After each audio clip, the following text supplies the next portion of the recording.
OK, maintenant, les finances publiques pendant une crise, c'est important de comprendre.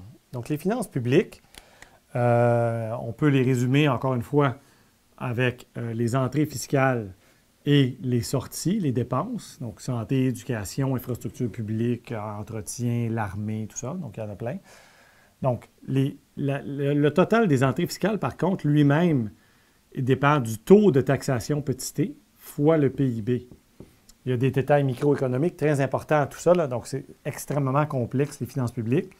Prenez un cours de microéconomie, finances publiques, là, pour comprendre mieux. OK? Donc là, c'est juste les concepts vraiment de base. Donc, les entrées fiscales totales, c'est T fois le PIB. Les sorties, c'est G. Et le service de la dette, qui lui-même, c'est le taux d'intérêt moyen payé sur toute la dette. OK? Donc, en temps de crise, donc là, on va se faire un peu d'espace ici. Donc, en temps de crise, qu'est-ce qui arrive? En temps de crise, typiquement, ce qui arrive, je vais essayer de prendre un autre, le PIB baisse, et donc ça fait baisser les entrées fiscales automatiquement, n'est-ce pas? Donc, juste là, ce qui arrive, c'est que les déficits gouvernementaux, donc le gouvernement doit ajouter à sa dette. Okay? Il doit ajouter à sa dette parce qu'il fait des déficits. Donc, ce qui va arriver, c'est que le PIB baisse, il rentre en déficits gouvernementaux. Okay? Déficits gouvernementaux, ce qui fait augmenter la dette et donc ça met des pressions à la hausse sur le service de la dette. Ensuite, une autre chose qui peut arriver, évidemment, c'est le gouvernement va dépenser plus pour relancer l'économie. Donc, encore une fois, ça augmente encore plus le déficit gouvernemental et ça augmente sur la dette, ce qui met des pressions sur le service de la dette. En temps de crise, généralement, il y a des baisses de taux d'intérêt parce que la Banque centrale aide beaucoup. Et donc, tout ça est compensé beaucoup par le fait que la Banque centrale fait une politique monétaire expansionniste, donc elle baisse le service de la dette et elle contribue à augmenter le PIB, donc c'est un contrebalan, si on veut, et elle garde l'inflation positive légèrement. Mais il peut arriver des cas où, évidemment, beaucoup de choses arrivent en même temps, là. Donc, par exemple, donc, pour les pays industrialisés, c'est moins le cas, donc c'est moins fréquent, mais il arrive, surtout pour des pays plus émergents, okay, donc Amérique latine, Asie, là, où en même temps que vous avez votre crise, vous avez une baisse de demande pour vos obligations, les titres de dette du gouvernement. Et la dette qu'il y a là, elle est sous forme d'obligations en circulation. Donc, ce qui va arriver, c'est que le prix des obligations va baisser. Et donc, les taux d'intérêt, donc les taux de financement, si on veut, vont exploser parce que le prix des obligations et les taux d'intérêt ou les rendements vont en sens opposé. Et donc, ça va faire exploser le service de la dette parce que là, ça va dans l'autre sens. Ça met des pressions à la hausse sur les taux d'intérêt, n'est-ce pas? Et donc là, vous avez un petit problème. Si les étrangers et votre propre monde, là, donc dans votre économie, ne veut plus tes obligations, tu es foutu. T'sais.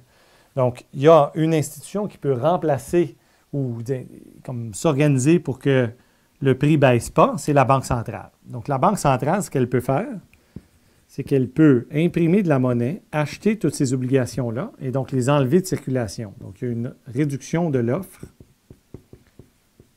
d'obligations. Donc, la Banque centrale achète des obligations et elle émet évidemment de la monnaie. Donc, tiens, comme ça. Et donc, la réduction de l'offre fait augmenter les prix des obligations, donc qui contrebalance ça ici. Et donc, qui prévient ça ici. Donc, elle va prévenir la hausse de taux d'intérêt. Mais qu'est-ce qui est important ici à noter? C'est que la Banque centrale est en train d'émettre de la monnaie, n'est-ce pas?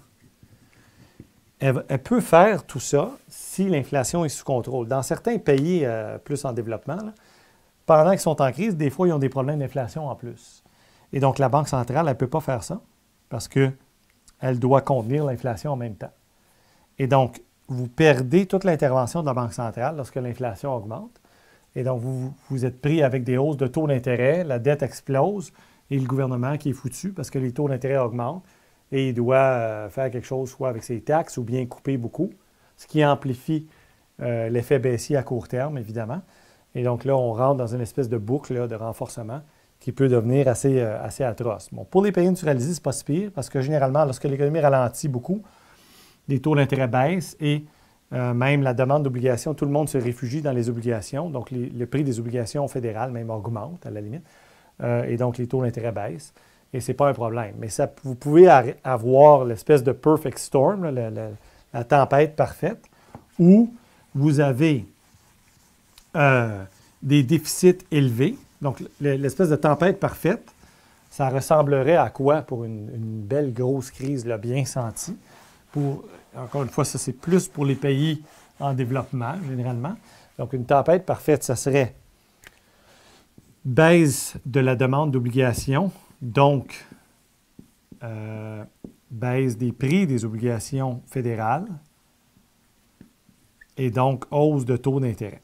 Okay? Ensuite, vous auriez inflation élevée. Et donc, la Banque centrale ne peut pas intervenir pour imprimer de la monnaie, acheter plein d'obligations pour soutenir les prix et garder les taux d'intérêt bas. Et donc, inflation élevée, ça attache les mains de la Banque centrale. Et un gros crash, évidemment, puis des déficits gouvernementaux.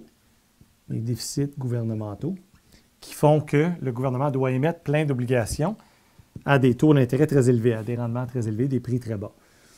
Et donc, tout ça combiné, là, ça donne une espèce de tempête parfaite où ça devient très laid très vite. Le service de la dette explose.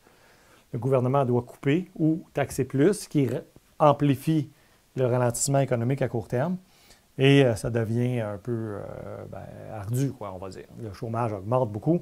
Le gouvernement doit couper partout. Parfois, il va taxer en même temps dans le milieu de ça, ce qui n'est pas une bonne idée.